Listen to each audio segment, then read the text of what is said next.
Ladies and gentlemen, welcome to the guest show. Today I'm very pleased to welcome Vicky Richards of Crisis. Vicky is an expert. I brought her in. She's going to talk about something called a homeless covenant. So right. First of all, thank you very much for coming, Vicky. Thank you for having me. And now would you tell me what this homeless covenant is and my guests? Yes, I will absolutely tell you what the homelessness covenant is. So the homelessness covenant is a pledge by employers to prevent and end homelessness through inclusive and supportive employment practices. So the covenant was developed by Crisis, the DWP and DLUHC, because we recognise the collective power that employers have to make positive changes in the lives of millions of people across the UK. So as we know, homelessness doesn't look one way. It can be hidden or visible, short-term or long-term. And many of us who are in full-time or part-time employment may be at risk of or experiencing homelessness. These risks are greater for those who face marginalisation, discrimination or exclusion because of who we are. So by signing up to the homelessness covenant, employers will build their understanding of homelessness much more than rooflessness or a lack of physical shelter, but rather the lack of a home or a place that is safe, secure and decent. And they will be supported by Crisis and the DWP to spot signs of and prevent homelessness amongst their employees. So ending homelessness is a collaborative effort, and through better employment policies, greater access to jobs and training, and wider community action, employers can create thriving workplaces and contribute to a better society for everyone. And by signing up to the homelessness covenant, employers pledge to provide employment and training opportunities for people experiencing or at risk of homelessness, adopt fairer employment and recruitment policies and practices to support people affected by homelessness, and help to end homelessness in communities through fundraising, raising awareness, partnerships and volunteering. So that's basically I've got questions. Those are actually come. Let's go to the last one, really. Sure. You were saying that this is for people, these are people who are in accommodation, they're at risk. Either at risk of or experiencing homelessness. So they could be actually homeless. Or are you yes. saying by temporary housing? Because we know that as homelessness. It's any type of homelessness. So any forms of hidden homelessness, any types of homelessness, including rough sleeping. So hostels, temporary accommodation, cars, sheds, sofa surfing, any types of homelessness. So what we're aiming to do with the homelessness covenant is to inform employers about homelessness, what types of homelessness there are, how to support prospective employees coming into their organisation, but also how to support their existing workforce. So I had a really interesting conversation with a business who was planning on signing the pledges, and they said to me that they didn't think that anyone in their workforce was experiencing homelessness. And interestingly, after they signed the pledges and put their internal comms out to say that they'd signed up to the homelessness covenant, somebody in their workforce came to them and said that they were experiencing homelessness. So that is exactly what we're trying to achieve. We're trying to make employers aware of what homelessness is and give employees a voice. And if employees know that their employer is homelessness aware, they understand how to support somebody who's at risk of or experiencing homelessness, we feel that they would be more inclined to come to their employer to say, this is what I'm experiencing, without fear that they're going to lose their job. It so happens, now, after I got off the street the first time, I went for an organisation. It's got a place in Haringey, which I didn't know at the time. I knew nothing about private rented. They were charging me for a 3-bedroom flat for a little studio. Wow. And the council actually wrote me a letter, they wouldn't pay the rent. Yeah. I got help from a gentleman. I went back to Connections, then I got referred to a guy at the Passage who helped me. Mm-hmm. But I then went into I even said to the guy, they put me into this, I was going to say he was useless, but that's my opinion, and somebody who's worked in a job club, I said to him, all right, I'm going to admit it, and ladies and gentlemen, don't shoot me. I became a traffic warden. Yeah. All right? And the salary wasn't enough to pay I could pay either the rent or my food. Yeah. And I said to him, oh, don't worry, the council will help you. And I trusted him. I took the job, went to the council, no, we're not going to help you. So I ended up, and this is my stupidity, I'll admit. This is a mistake you should never do, everybody. The first month, of course, the rent was, at that time, the DW paid your first month's rent. So the rent was paid. The second month, I didn't have money to pay the rent. Yeah. I was about £500 short. And I ignored phone calls. The day after, I suppose, 3 phone calls I got in 2 days. The third day, which the landlord did illegally, is come dump all my stuff outside. So I was on the street again. Found my sleeping bag, which was in a rubbish bin.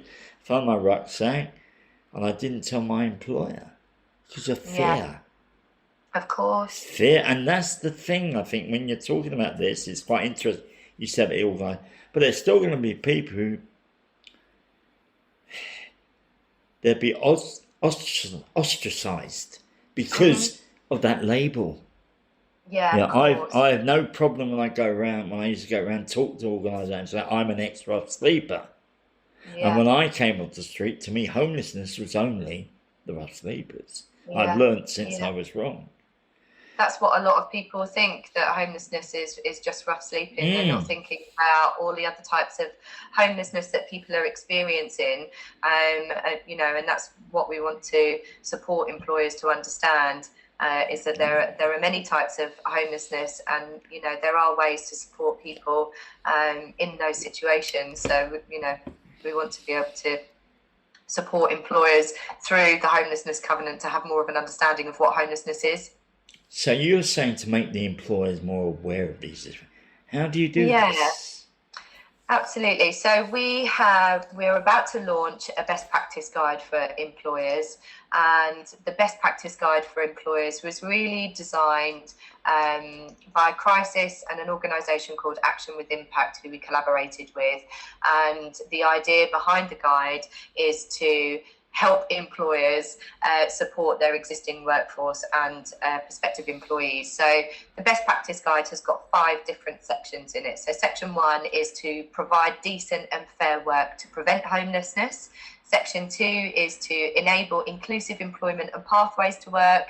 Section 3 is to support employees at risk of or experiencing homelessness. Section 4 is to embed homelessness best practice into your organisation. And Section 5 is to engage in broader support to end homelessness. And in that best practice guide, we have got an organisation best practice checklist. We've got resources, we've got policy templates. But also, as part of that best practice guide, we spoke to lots of different employers as well. So corporate employers, third sector, we developed some case studies with those businesses to talk about what best practice they're rolling out within their own organisation, just so other businesses can see what other businesses are doing and learn from that. So there are like a forum of different businesses that meet occasionally, I presume. Is that right? Yeah, so there have been lots of different businesses that have been involved in the development of the best practice guide, and I really think that this document is going to be an ever-growing document. So at the moment it's about 100 pages, give or take, and I think as the homelessness covenant grows and the more businesses sign the pledges, the more people are going to want to talk about the best practice that they're already rolling out within their own organisations, and we want to include that in the best practice guide. So I think we'll review it and we'll add information in there where people can be signposted to other best practice guides that are out there, and it will be an easy document to use, and hopefully it will help HR departments and businesses understand how homelessness best practice can be embedded within their organisations. I'm hoping to set up a online platform, quarterly platform for all of the signatories and anyone who's involved in the homelessness covenant to talk about best practice and to learn from other businesses. So, for example, a banking group that's got 60,000 employees who, they have their own best practice that they're rolling out already, but they might hear from a small business of 5 or 10 people that are doing something that they might not have thought about. And the only way that they're going to know about what other businesses are doing is if we have that networking opportunity and we have those lines of communication open. We can have those discussions on a quarterly basis, and we can share information that way. So I think that will be a really nice way. Would you consider an idea? I'm a problem solver. That's my thing. I keep on thinking of ideas. Yeah. A bulletin board, so people can share, because that's a great way of sharing information. Yeah, absolutely. We're definitely developing resources as we go along. So the best practice guide for employers is the first resource that we're going to be able to share, and it will be downloadable eventually from our website. And I think as time goes on, Crisis have got lots of materials. We've got lots of resources. Part of my job is pulling all of that information together and making it shareable for businesses. So that's definitely our plan for year 2. So year 1 ends in June this year, and in year 2 we'll be focusing on how we can, pull together all the information that Crisis has got in a way that we can share it, with businesses across the country. Well, as you know, I know Matt fairly well. He's always been a source of information for me. I want it, and that's how we got connected. I just said to him, "What was happening here?" And he told me, there's another person who's doing the about homelessness, Francesca Albers. Yes. Oh yeah.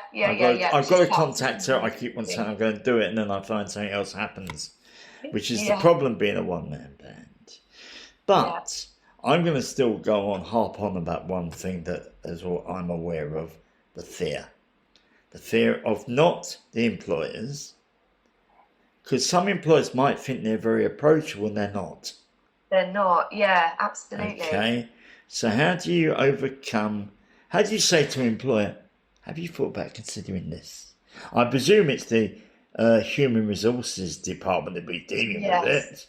Yeah. And not all of them are brilliant from my experience.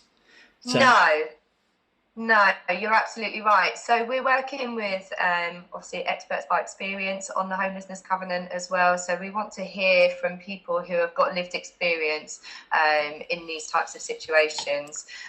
We want to know about, challenges that people have faced, what barriers people have faced. How have they overcome that? What does that look like? How did it happen? Who was involved? How long did it take? These are all the questions that we want to be asking people who have got lived experience to do with employment and homelessness. So we want to make sure that people with lived experience are involved in the development of the homelessness covenant, so their involvement is key in how the development of the homelessness covenant progresses. I think that we need to be realistic, and it's about making small changes over a longer period of time.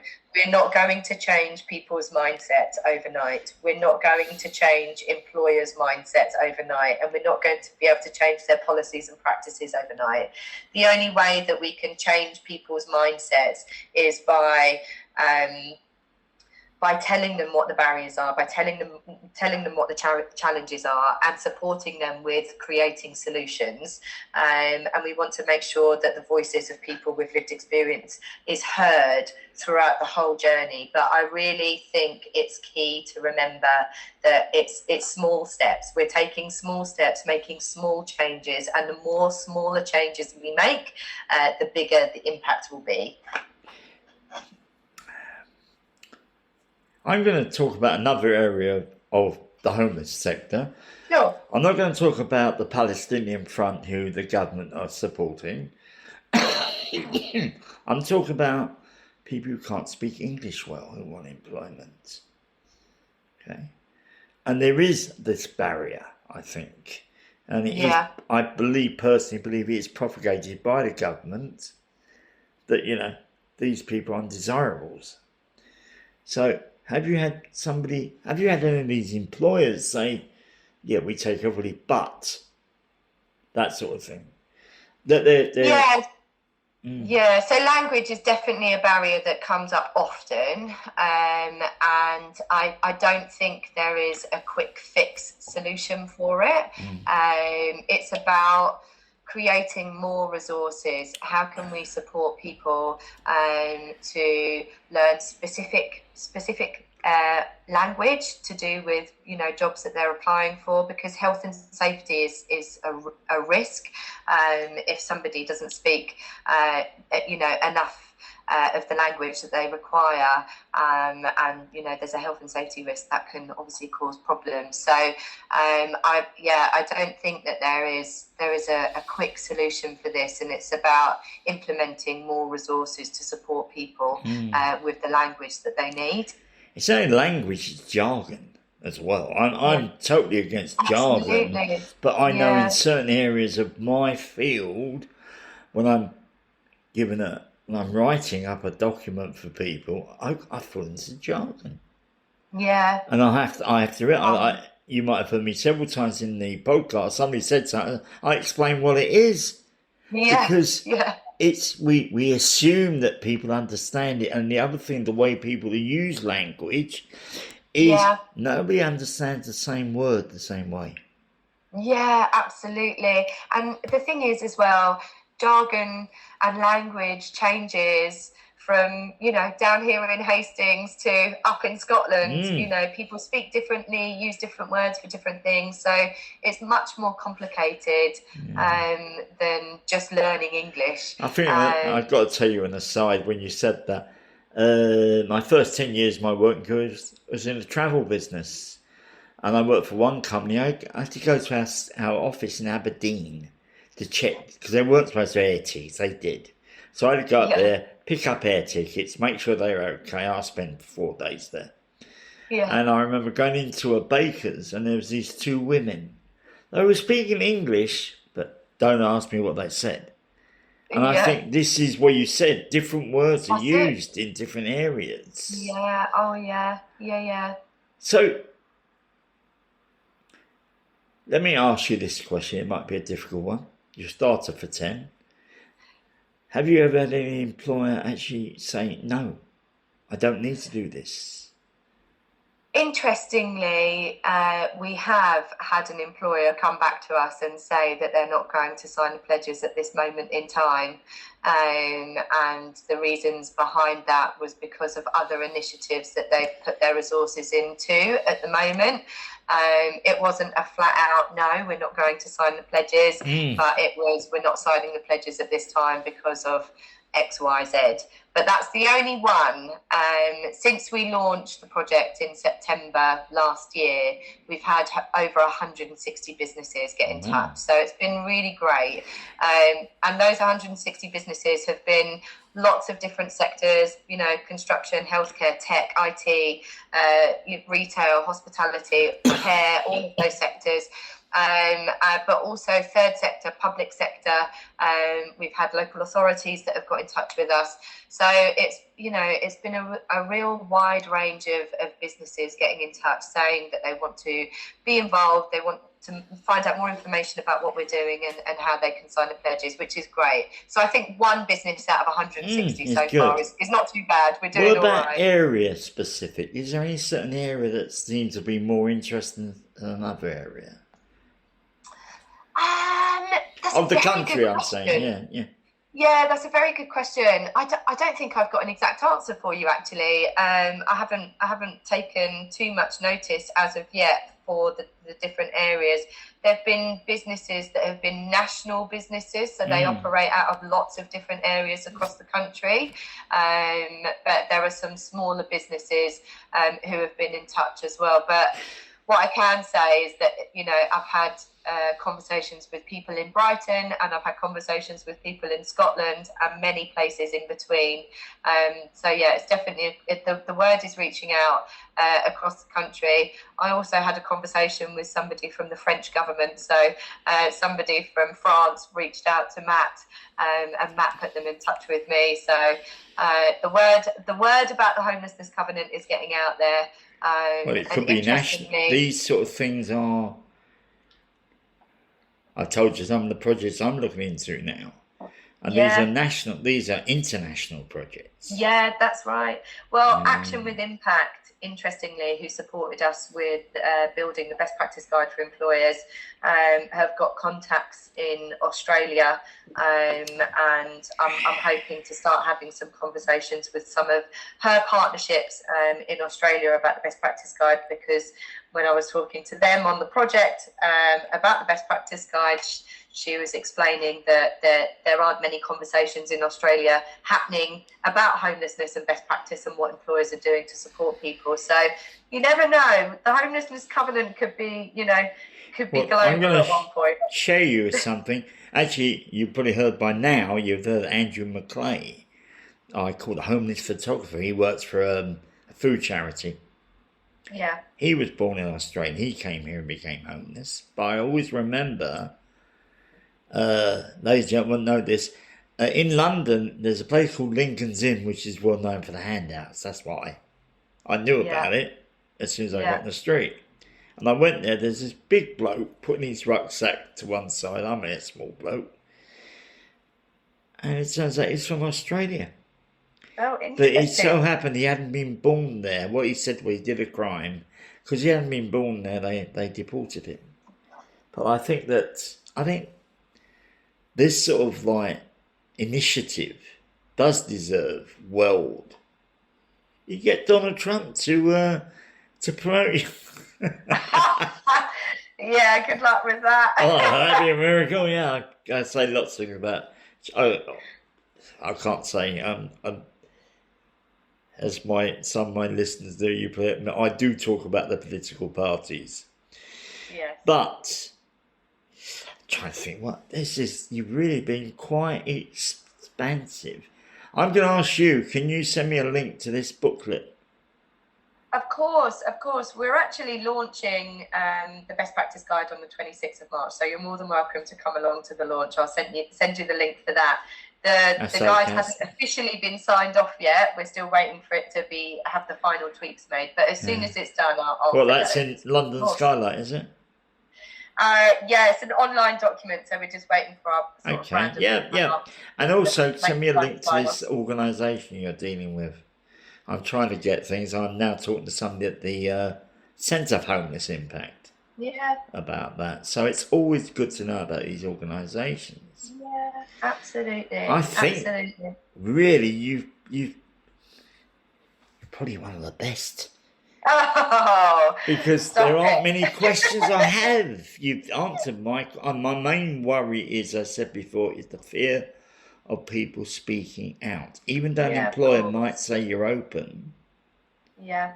And that's something you'll never get over with. Because I remember that when I was in St Mungo's, I edited their magazine while I was there. But I also got involved with what they call Inside Out, which is like an advocacy service run by residents. Yeah. I remember going back to my hostel, and the guy who was supposed to be our representative was ladies and gentlemen, I'm going to use a word which you might understand. I'm going to call him a dick. Because when he spoke, it wasn't about the residents, about what he could get. Yeah. But I had one of the residents talk to me about a problem, because they knew about the magazine. They thought I would handle it. I said, why don't you speak out? I'll be outed. And that's the main, I think that's the main barrier you've got to get over.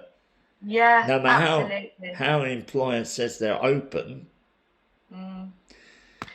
Yeah, I think for me, education is key, and I think there is fear from the business point of view as well.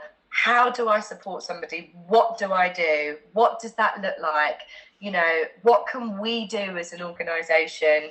And, you know, the only way that businesses are going to know what they can do is if we give them guidance on that, but also when they hear about what other businesses are doing. And I think that's why it's really important that we have an online platform, you know, where businesses can share information about what they're doing and what policies and practices they're changing, and how does that make a difference, and what does that look like, and, you know, what was the impact, and what was the outcome, what did it look like?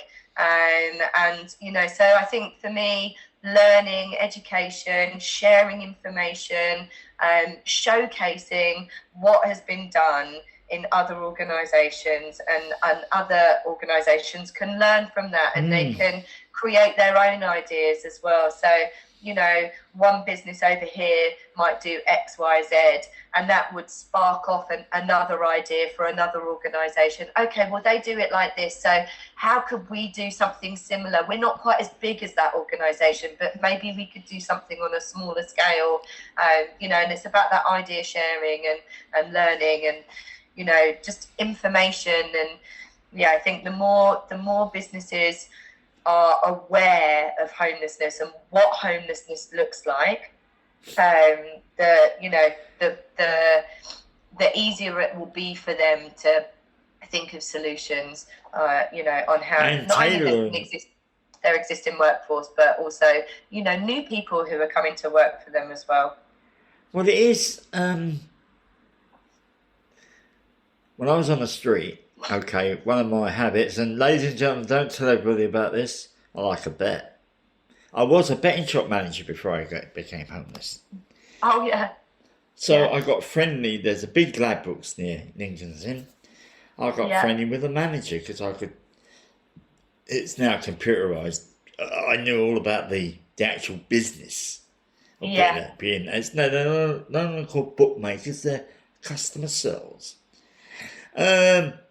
Language again. And I remember telling him some of the things that I was struggling with through the system, and he was shocked. That's part of the reason for this podcast. I'm hoping to get people to talk about that as well, as I have. But it's as you said before, that firm who said, we don't know me like that, and all of a sudden, bang, somebody appeared. Yeah, that's it. And that could just be the, what's the word? The first one, because others might not even say anything yet. Yeah. Yeah. But thank you very much for coming, Vicky. Oh, you're very welcome. You're very welcome. If anybody is, I was just going to say, sorry, if anybody's interested in finding out more about the Covenant, you know, they're more than welcome to reach out. Well, what you can do is, by the time this goes out, don't know, I could make it the 1st of April, this one. Great. Ladies and gentlemen, I try to get a few recordings in before because I'm lazy. All right. And then you can send me the links, all these links. Of course. I'll send all the links over, no problem. And once again, this is an incredible thing. And maybe somebody's an employer or a charity. Yeah. I've got several charities that listen to this. They might want to get in contact with you. What I'll do is I'll put your email also in the description. And she pays very well. I'll tell you now, Vicky actually gave up a day off to come and see me. I did. It was worth it. Well, she wanted to see me on video, so she'd be horrified, totally. But thank you very much, Vicky. Oh, very welcome. Thank you so much for having me. I really appreciate it. And it's been great being on. Thank you. And if you thought this was interesting, please share it. Also, Also, I run a mailing list. And in the mailing list, what you do is there's no charge for the mailing list. Even though I'm thinking that, ladies and gentlemen, going the Patreon way, I will still do the mailing list as it is. And my friend said, what can I do to give? He's even designed coffee mugs. But I'm not interested. I'm not much of a business person. But in the mailing list, what you do is every time a broadcast goes out, you'll get notified 24 hours before, the day before. It's like Mondays, This Is the Guest Show goes out Monday, it goes out on Sundays. Yep. The news one goes out on Thursdays, plus also once a month. And in the email, I usually put some news or thoughts that I've had, in case you're interested. And I've also do a newsletter, which is written in a very casual, laid-back way. Because I've written for magazines, I decided it was going to be laid back. So laid back, I fall asleep writing it. So thank you very much, and have a good day.